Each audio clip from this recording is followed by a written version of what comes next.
오늘 말씀은 빌립보서 3장 10절부터 21절.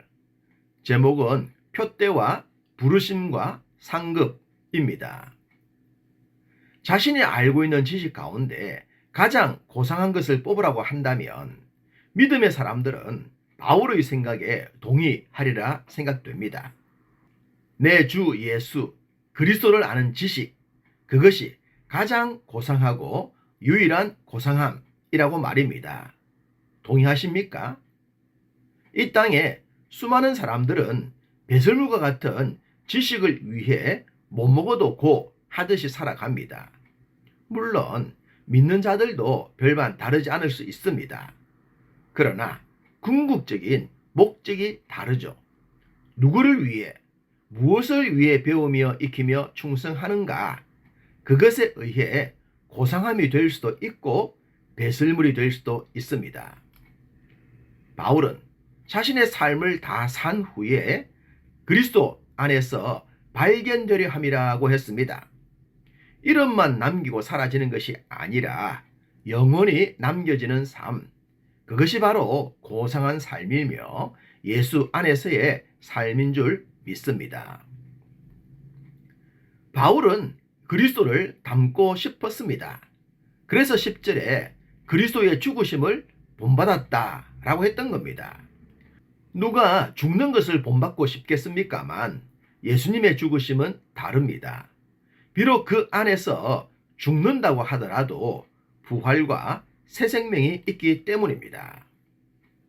바울은 바로 그 생명, 그 부활을 지향하는 삶을 살았습니다. 그래서 이런 고백도 남긴 겁니다.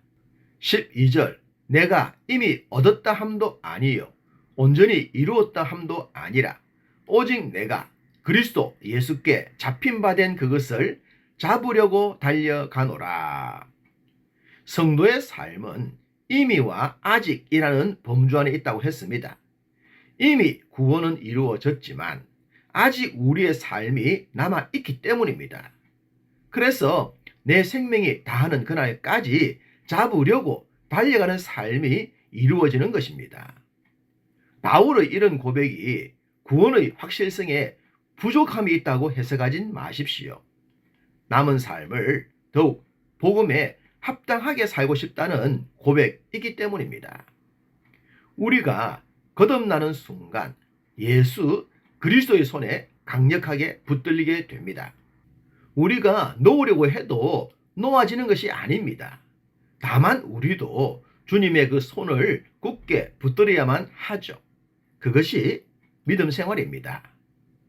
믿는 우리들이 바울을 통해 도전을 받고 바울처럼 살고 싶다는 결심을 하게 되는 것, 바로 이 말씀 속에 있다고 생각됩니다. 14절, 표대를 향하여 그리스도 예수 안에서 하나님이 위에서 부르신 부름의 상을 위하여 달려가노라. 할렐루야. 표대를 향한 삶이 바로 목표 지향적인 삶입니다. 배설물이 되지 않고 고상한 삶이라고 인정받음도 바로 여기서 나오는 겁니다. 또한 이 표대엔 하나님의 상급도 있는 줄 믿습니다. 하나님께서 부르신 부름의 상은 어떤 것일까요? 천국에서 받게 되겠지만 지상에서도 누려야 하지 않겠습니까? 그것은 성도로서의 확실한 영적인 정체성에서 나타난다고 생각합니다. 바울은 20절에 하늘의 시민권에 대해 이야기했습니다. 당시 바울은 로마 시민권이 어떤 것인지를 너무나도 잘 알았습니다. 우리가 사도행전의 기록을 통해서도 보게 되지만 큰 소동으로 붙들렸음에도 불구하고 로마 시민권자라고 하니 대접이 달라졌습니다. 세상의 권리도 이러하다면 하늘의 권리는 어떻겠습니까? 이것이 바로 진정한 상급이죠. 이 상급에 대한 확신을 갖고 신앙생활하는 자와 그렇지 못한 자의 삶은 다를 수밖에 없습니다. 감옥에 갇힌 바울이 기뻐하라고 했던 것도 하늘 시민권자이기에 고백할 수 있었던 것이라고 믿어집니다. 오늘날 많은 교회들이 탄식하는 것은 젊은이들이 교회를 떠나는 것이라고 합니다. 왜 이런 일들이 일어날까요? 다른 사람들은 모르겠지만 믿는 가정의 자녀들은 달라야 할 것입니다.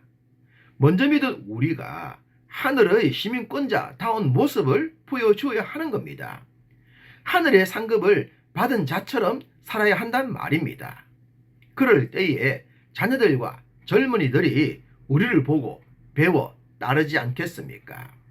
늦었다고 포기하지 말고 지금부터라도 이 복음에 더욱 확실하게 신실하게 살아가시기를 간절히 소망합니다.